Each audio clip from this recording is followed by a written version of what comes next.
Assalamualaikum warahmatullahi wabarakatuh. Waalaikumsalam warahmatullahi Apa wabarakatuh. kabar anak-anak semua? Baik, Ibu. Sebelum belajar, kita berdoa dulu ya menurut agama dan kepercayaan masing-masing.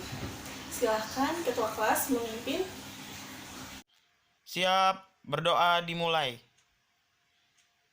Berdoa selesai. Oke. Sekarang keluarkan buku dan alat tulisnya ya. Oke. Teman-teman, ada yang masih ingat peraturan kelas kita apa? Bila ingin bertanya, Betul. angkat tangan. Bila ingin bertanya atau menjawab, harap angkat tangan. Nah, baik yang bertanya dan menjawab nanti akan mendapatkan poin tambahan. Dan terakhir adalah Tidak berisik. tidak berisik, tidak bercanda, dan tidak makan selama jam pelajaran. Nah, kira-kira anak-anak masih ingat nggak pelajaran kemarin terakhir tentang apa? Kanan Betul, Bu. tekanan gas. Nah, tekanan gas ini bisa diaplikasikan pada sistem pernapasan salah satunya. Sekarang, hari ini kita akan belajar tentang sistem pernapasan. Tujuan dari pembelajaran ini adalah agar kita mengetahui mekanisme sistem pernapasan, organ-organnya, penyakit-penyakitnya, dan upaya dalam pencegahan penyakit sistem pernapasan. Ya, sebelum kita mulai pelajaran, Ibu absen dulu ya. Serta Riutami, Hadir. Najla Khairunisa, Hadir. Siti Wulansari, Putri Hadir. Kalilah Ahmad, Hadir. Kansa Soleha, Hadir. Abiyu Fatur Rahman, Aditya Rifki Hamizan, Aksa Hadir. Al-Alfandi, Kori Hadir. Faizal, Lutfi Hadir. Saki Zaidan, Hadir. Rifki Imanul Alfaro, Hadir. Muhammad Agung Gumelar, Hadir. Reza Arif Faridiah. Hadir. Sekarang kita lihat gambar pada PowerPoint ya. Ada yang tahu nggak nomor 1 itu apa? Hidung, Bu. Ya, septa betul. Itu adalah hidung. Kalau nomor 2 dan nomor 3 apa, ayo? Itu tanda panahnya ke dalam dan keluar. Saya, Bu. Iya, Zaidan, apa? Udara masuk dan udara keluar. Kalau 4, 5, dan 11, ada yang tahu nggak? Saya, Bu. Iya, Ulan, apa? 4-nya mulut, 5-nya batang tenggorokan, 11-nya laring. Kalau 6 dan 7, ada yang tahu nggak? Saya, Bu. Iya, apa Ivan? 6-nya faring, 7-nya kalau nggak salah jantung, Bu. Kalau 8, 9, 10, saya, Bu. Iya, Kansa. 8-nya paru-paru, 9-nya diafragma, 10-nya kalau nggak salah bronkus. Oke, kita lanjut gambar selanjutnya ya. Ada yang tahu nggak A dan B ini apa? Saya, Bu. Iya, Faiz.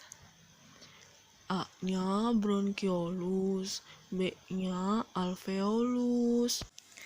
Ya, jawaban anak-anak semua betul. Yang kalian sebutkan tadi adalah organ-organ sistem pernafasan. Yang sudah menjawab, Ibu berikan nilai tambahan ya. Sekarang kita tonton video ini dulu ya. Your YouTube channel. Journalists who are watching it can ask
Pertanyaannya ialah, apa saja gangguan akibat virus COVID-19 pada sistem pernafasan? Dan bagaimana usaha kita untuk terhindar dari virus COVID-19 ini? Saya, Bu. Ya, Aksa. Yang saya tahu, Bu, gangguannya nyeri tenggorokan sama batuk kering, Bu. Tapi ada juga yang gak bisa ngerasain rasa, Bu. Iya, betul. Gak bisa ngerasain rasa dan juga gak bisa mencium bau ya. Kalau usaha untuk terhindar dari virus corona atau COVID-19 apa? Saya, Bu. Iya, Najla. Dengan menerapkan 3M, Bu. Mencuci tangan, memakai masker, dan menjaga jarak. Iya, betul. Dengan menerapkan 3M dan juga PSBB ya. Tadi kita sudah melihat kan gambar-gambar organ dan penyakit yang menyerang saluran pernapasan. Nah, sekarang kita lihat ke sini ya. Sambil kalian buka buku halaman 48. Respirasi dibagi menjadi 3, yaitu bernafas, respirasi eksternal, dan respirasi internal. Bernafas adalah proses menghirup udara dan mengeluarkan udara. Nah, menghirup udaranya itu disebut inspirasi dan mengeluarkan udaranya disebut ekspirasi. Nah, pada respirasi eksternal terjadi pertukaran gas antara alveolus yang gelembung-gelembung halusnya itu dengan darah. Pada respirasi internal terjadi pertukaran gas pembuluh kapiler jaringan dengan sel-sel yang ada di dalam tubuh kita. Sekarang kita lanjut ke organ-organ pernafasan ya. Dimulai dari hidung. Nah, hidung ini ada 3 bagian, yaitu ada rambut, ada lendir, dan ada konka. Pada rambut itu berfungsi untuk menyaring partikel debu. Nah, pada lendir itu sebagai perangkap benda asing, contohnya seperti virus dan bakteri. Yang ketiga itu ada konka. Konka itu berfungsi sebagai menyamakan suhu udara. Setelah melewati hidung, masuk ke faring. Nah, faring ini adalah rongga di belakang rongga hidung. Nah, ini faring ini ada di atas laring. Jadi faring dulu, baru laring ya. Nah, faring ini berfungsi untuk sebagai jalur masuk makanan, udara, ruang resonansi, dan tempat tonsil. Tonsil itu apa sih? Tonsil itu adalah amandel. Nah, tonsil ini sebagai reaksi kekebalan tubuh. Setelah dari faring, udara itu masuk lagi ke laring. Nah, selanjutnya adalah laring. Nah, laring ini ada 2, yaitu epiglotis dan pita suara. Nah, epiglotis ini di sini berfungsi sebagai katup yang menutup laring ketika makan.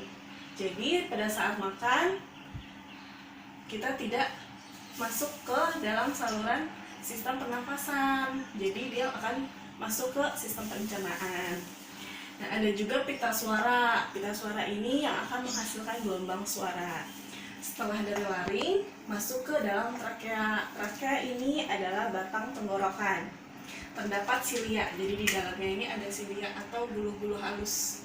Nah, bulu-bulu halus ini berfungsi untuk menyaring benda asing yang masuk. Jadi ketika saat kita tersedak, nah, silia ini yang berfungsi untuk mengeluarkan si makanan itu supaya tidak masuk ke dalam sistem pernafasan. Nah, setelah dari trakea masuk ke dalam bronkus. Bronkus ini yang dibagi menjadi 2 ini. Bronkus adalah percabangan dari trakea. Nah, bronkus ini ada yang masuk ke paru-paru kanan, ada juga yang masuk ke paru-paru kiri. Setelah dari bronkus masuk ke dalam bronkiolus. Nah, bronkiolus ini yang ini ya, cabang dari si bronkus. Ini namanya bronkiolus. Setelah dari bronkiolus masuk ke dalam alveolus. Alveolus ini adalah gelembung-gelembung udara yang berfungsi sebagai pertukaran gas oksigen dan karbon dioksida. Nah, pada bronkus, bronkiolus, dan alveolus ini ada di dalam paru-paru. Paru-paru ini berfungsi sebagai alat pernafasan utama. Nah, paru-paru ini dilindungi oleh selaput tipis. Ada selaput tipis di sininya yang disebut pleura. Nah, pleura ini berfungsi untuk menjaga paru-paru. Kemarin kan kita sudah belajar tekanan zat dan penerapannya. Nah, salah satu aplikasinya itu ada dalam pernafasan manusia. Nah, mekanisme pernafasan manusia ini dibagi menjadi dua, yaitu pernafasan dada dan pernafasan perut. Nah, baik pernafasan dada dan pernafasan perut ini ada bagian inspirasi yang artinya menghirup udara dan ekspirasi yang artinya mengeluarkan udara. Pada pernafasan dada, yang inspirasinya itu dimulai ketika otot antar tulang rusuk kontraksi. Setelah itu tulang rusuknya menjadi terangkat, rongga dada membesar, paru-parunya mengembang. Setelah itu penurunan tekanan udara di dalam paru-paru, dan yang terakhir udara masuk.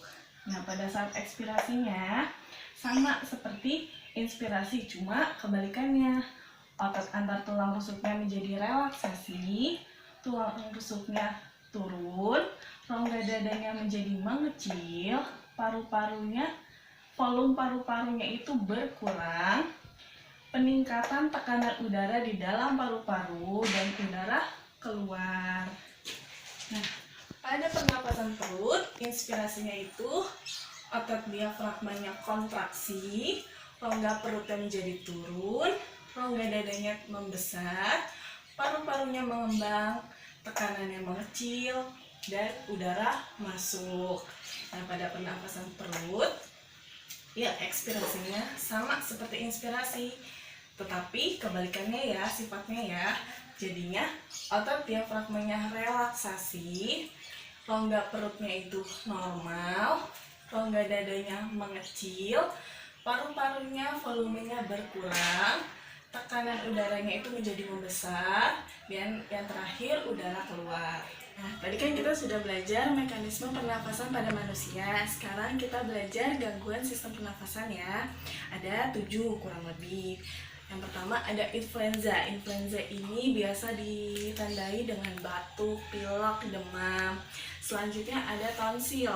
Tonsilitas berasal dari kata tonsil. Tonsil ini artinya amandel. Nah, tonsilitas ini diakibatkan karena imun kita turun. Jadi tonsilnya ini karena saking pekanya, jadi dia membengkak. Nah, selanjutnya itu ada faringitis, yaitu peradangan pada faring, disebabkan karena bakteri Streptococcus pyogenes. Selanjutnya ada pneumonia. Nah, pneumonia ini adalah infeksi pada bronkiolus dan alveolus, disebabkan karena Streptococcus pneumoniae. Ciri khasnya adalah paru-parunya itu berisi cairan yang kental. Jadinya oksigen yang diserap oleh darah menjadi berkurang karena adanya cairan kental tersebut. Selanjutnya ada TBC, disebabkan karena bakteri Mycobacterium tuberculosis. Ciri khasnya adalah mengalami batuk berdarah. Nah, selanjutnya ada asma. Asma ini adalah masuknya alergen. Nah, alergen ini bisa asap rokok, debu, atau bulu hewan peliharaan yang memicu prostaglandin dan histamin. Nah, prostaglandin dan histamin ini menyebabkan penyempitan saluran pernafasan. Efeknya adalah mengalami sesak napas dan nafas pendek. Nah, selanjutnya ada kanker paru-paru. Nah, kanker paru-paru ini adalah pertumbuhan sel yang tidak terkendali. Biasanya ciri-cirinya itu ada batuk berdarah, terus yang paling kelihatan itu adalah berat badannya berkurang. Nah, kanker paru-paru ini biasanya mengenai orang yang sering merokok, atau disebut perokok aktif. Sisanya adalah perokok pasif atau orang yang menghirup dari asap rokok. Jadi teman-teman semua tidak boleh merokok ya. Yang terakhir itu ada penyakit COVID-19 atau corona. Nah, penyakit COVID-19 atau corona ini disebabkan oleh virus COVID-19. Dan dia itu menyerangnya sistem pernapasan atas, yaitu faring dan hidung dan faring. Nah, setelah menyerang sistem pernapasan atas, dia akan bergerak menuju sistem pernapasan bawah, yaitu paru-paru. Nah, gejalanya adalah tidak dapat mencium bau, tidak dapat merasakan rasa, batuk pilek. Nah, COVID-19 ini dapat menyerang semua orang, baik muda maupun tua. Pada anak-anak dan dewasa yang tidak memiliki gangguan sistem pernapasan, penyakit COVID-19 ini dapat sembuh setelah 2-3 minggu. Nah, tapi berbeda dengan orang-orang yang memiliki gangguan sistem pernapasan seperti asma, TBC, itu keadaannya akan semakin memburuk dan dapat menyebabkan kematian. Nah, cara mencegah dari gangguan sistem pernapasan ini adalah makan sehat seperti makan sayur, makan buah, tidur yang cukup 7-8 jam, berolahraga seminggu 2-3 kali. Dan khusus untuk COVID-19 ini adalah menerapkan 3M, yaitu memakai masker, menjaga jarak, dan mencuci tangan yang teratur. Ya, sekarang kalian buka buku halaman 56 dan 57 ya. Nah, kalian akan dibentuk menjadi 7 kelompok karena kalian semua masuk dan totalnya ada 35 ya.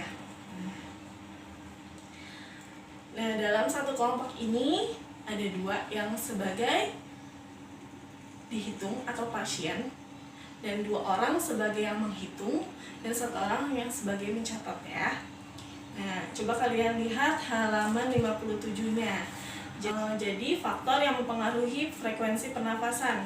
Yang ini kalian lihat dihitung berdasarkan ada yang jenis kelamin yaitu laki-laki, ada juga yang perempuan. Kalian hitung frekuensi pernafasannya dalam 15 detik. Nah, kalian ulangi sebanyak 2 kali. Jadi yang pertama dihitung dulu 15 detik, yang kedua dihitung 15 detik. Nah, rata di sini adalah yang pertama ditambah yang kedua lalu dibagi 2. Selanjutnya ada posisi tubuh. Nanti kalian coba hitung frekuensi pernafasannya pada saat berbaring, duduk, berdiri. Nah, sama itu juga diulangi sebanyak 2 kali. Dan kalian hitung ratanya. Yang terakhir ada kegiatan aktivitas tubuh.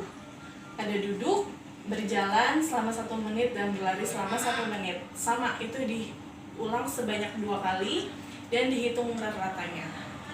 Nah, setelah kalian melakukan aktivitas ini, kalian juga harus menjawab pertanyaan yang ada di bawahnya ya. Ya, sebelum pembelajaran kita akhiri, coba buka buku halaman 76. Ya, nanti kalian kerjakan ya, halaman 76, 77, dan 78. Oke. Terima kasih untuk hari ini. Alhamdulillah kita sudah belajar banyak hal ya, dari mulai organ dan pengertian organnya, terus mekanisme sistem pernafasan, dan yang terakhir adalah gangguan sistem pernafasan. Terima kasih untuk teman-teman semua atas perhatiannya. Wabillahi taufiq wal hidayah. Wassalamualaikum warahmatullahi wabarakatuh. Waalaikumsalam warahmatullahi wabarakatuh.